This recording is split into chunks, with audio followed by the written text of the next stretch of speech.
Good afternoon.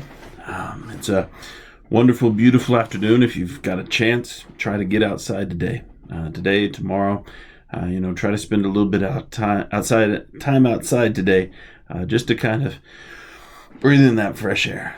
The Lord has given us beautiful temperatures right now, and so we might do well to benefit from those, take full advantage of those. So today, in my little segment, I would like to invite everyone till tomorrow to start up with me a novena. This is a very particular novena that I actually didn't really know about. I was looking at different novenas to encourage prayer together or prayer and faith together. And so, one of these things that I was looking up as we were going through novenas was this saint, Saint Roch, or oftentimes Rocco, even sometimes Rocco, or as I really prefer it, the Rock, St Roch. It's pronounced, or I guess I should say it's R-O-C-H. And this saint is of great particular importance to us, to the whole church. He was born in Montpellier around 1295. He died in 1327. He was born into a very kind of privileged family in the fact that his father was governor of that city. Now, it is said of this saint, even at a young age, at his birth, that he was found to have this kind of mark on his chest, this red cross, this birthmark in the shape of a cross. And so he was kind of considered to be blessed, chosen.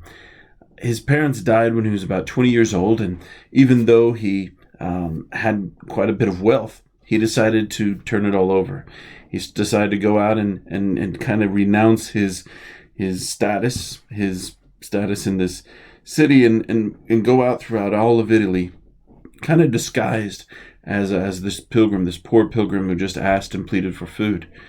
But while he was going through Italy, there was this great plague going about, and so he was struck down by the plague. So then he himself decided to dedicate himself to all those who were plague-stricken, as he himself had already gotten the plague. He figured that he would happily serve them. And so he went around and he would trace the sign of the cross on them and thus bring about a great curing of many. Now, as he continued going around, there were many different accounts of his miraculous powers, of his great ability to, take away the plague, even though he himself suffered from the plague. Now, he suffered with it for years and years, not, kind of like the rapid death of many. He was allowed to kind of continue in this suffering. He was given this cross to bear. After he had made a pretty good recovery, he decided to return to France. And even to his hometown, and instead of giving up his identity, they thought that he was some kind of spy, and they shoved him in prison, which some people think was his own uncle, and even maybe his uncle knew that it was him, and he was there for 5 years in prison, where he later died. So this great, outstanding model of suffering, a suffering servant to those who were sick, he himself also sick with this plague, but living only then to kind of go into this imprisonment, and instead of appealing to titles, instead of appealing and starting up evil, he just peacefully accepted and resigned himself to being a prisoner for Christ. Now, after his death, in 1414, during the Council of Constance, the plague had broken out wherever the council fathers were having the council, and so they called and they made this public order for prayers and processions in honor of this saint.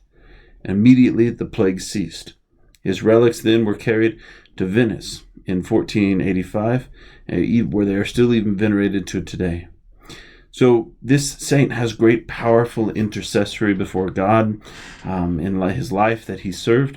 It's also with his iconography, he's often viewed with this little puppy because while he was hungry and out, God commanded that this little puppy should go steal this bread from his master's table and then take it to the saint who was suffering great hunger. So in all of that, just a little bit of, kind of background, the history of Saint Roch, or St Roch.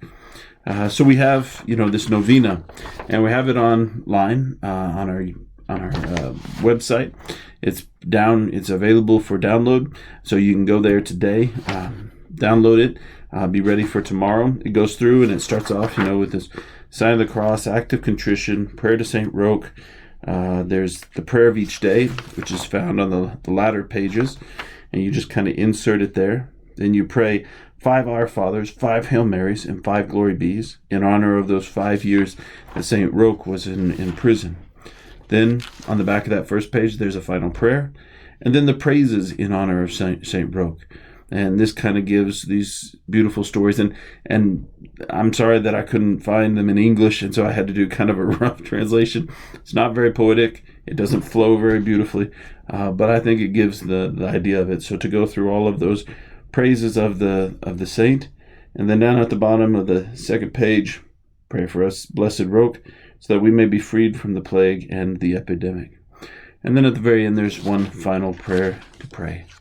Now, this is going to be prayed as a novena. If you're not familiar with the novenas, they're prayed for 9 consecutive days for a special intention. And so, of course, our intention here is that this plague of our time, this coronavirus, may be stifled by the intercession of this saint, that it may be purged from the bodies of those who suffered, and they may be restored to full health. And so I invite everyone to join me with it. We'll have a live stream of the prayers of the novena. So if you want to pray it with somebody, we'll have the live stream at 11 a.m. in English, and we'll have it at 2 p.m. in Spanish.